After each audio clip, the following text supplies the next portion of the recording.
Okay guys, back once again with the Dragon of Dragon Works.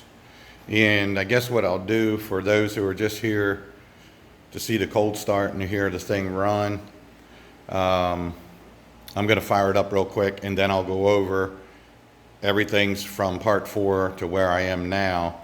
This is 1980 Suzuki GS450 Cafe Racer that a customer started building and then got to the point where he couldn't figure out how to get it running. And yeah, as you can see, we got some things to straighten out here, but we're coming a long ways. So without further ado, let's see how it works, because the last time I started it, I had an alternative fuel source. I'm not sure if the carburetors have enough fuel in them yet or not. This is a vacuum operated Pt5.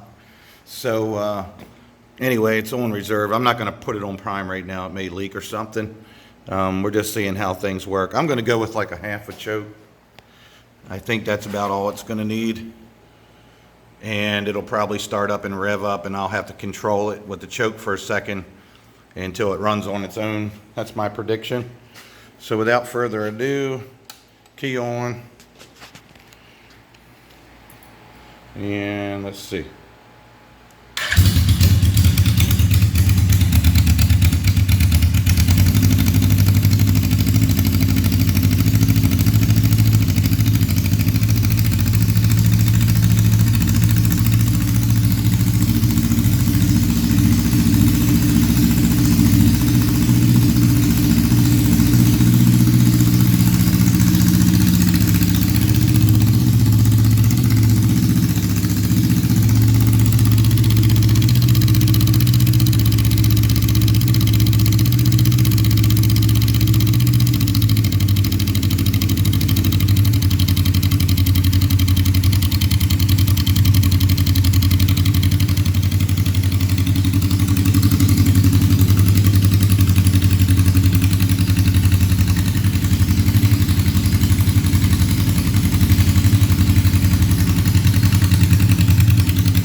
Okay guys, there you have it.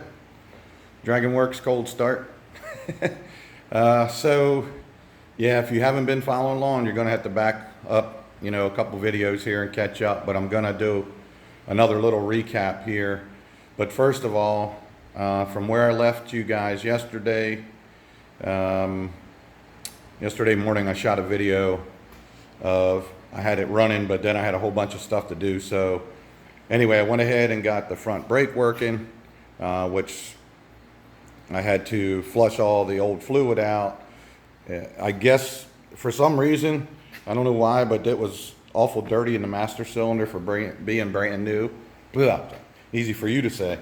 But I had to flush all that out and then basically bleed it, and there was so much air in there.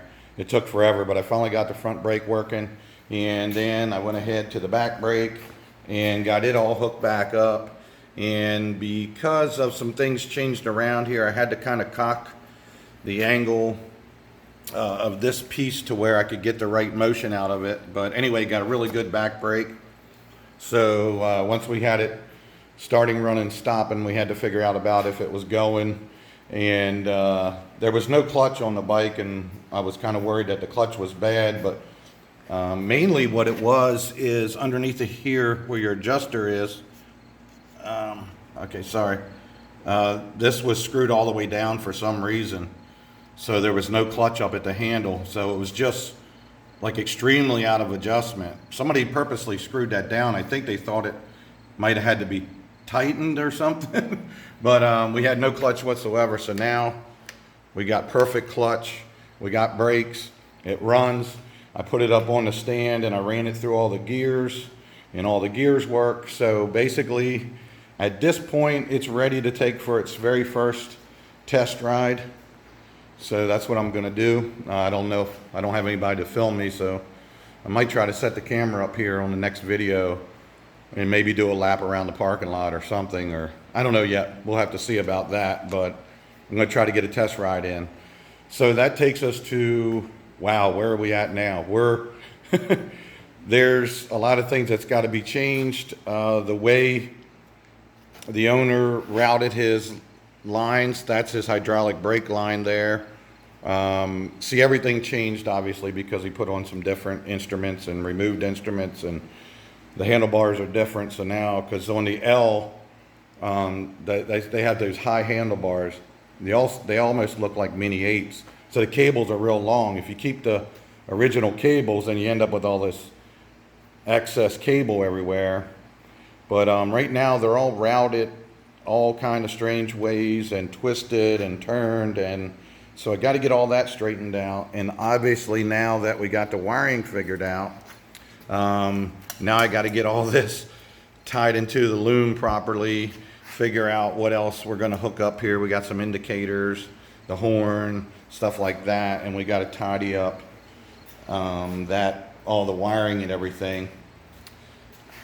And then I'm going to figure this out because he bought one of those loops and put that on, and it doesn't really fit the seat.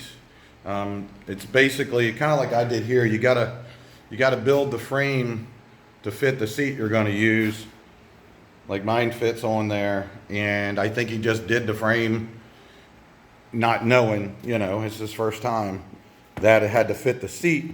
And also we got to get the bracketry. He must have got this the same place I did, because it's they got these seats for like 30 bucks on Amazon, but he's already got the nuts on there.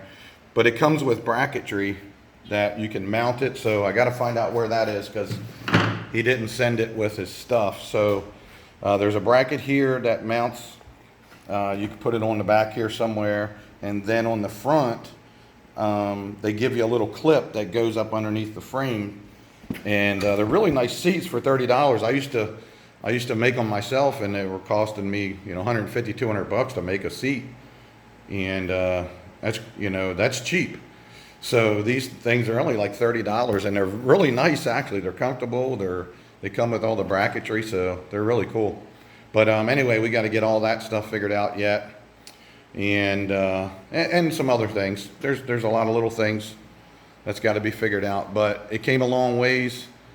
I think he's had it for like over a year or something. Never heard it run, never rode it, and within the matter of a couple days of working on it, we're at the stage where we can actually take it out for a test ride. I had to fix the wheel because it was really cocked that way. Again, you know, people don't know about these things, and get the chain adjusted right and tightened right and cotter pin back in the axle and some things like that. For right now, I was able to use the Pt5, and there's a couple gaskets. This is a really terrible design on the fuel tank, because what they did, they designed it so the screws that hold the Pt5 on, there's two of them that go in the bottom. They go all the way up into the tank where the gas is. So they leak like a sieve all the time. I made a little gasket and put some sealer on it and made sure ours didn't leak. But so far that Pt5's working. So we're not gonna mess with it at this point. Like I say, we're gonna work all the bugs out, get it tidied up. Then the guy can drop back and start doing all the little nice things he wants to do, what else he wants to do from there. But first we got to get it, starting, running, being operable, and all that kind of stuff.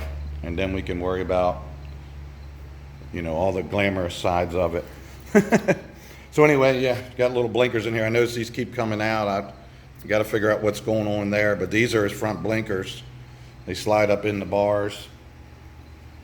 And anyway, that's going to be it. It's getting to be a little long video here, so I'm gonna stop it here, and then I'll pick it up on the next part, which I think is going to be part 6.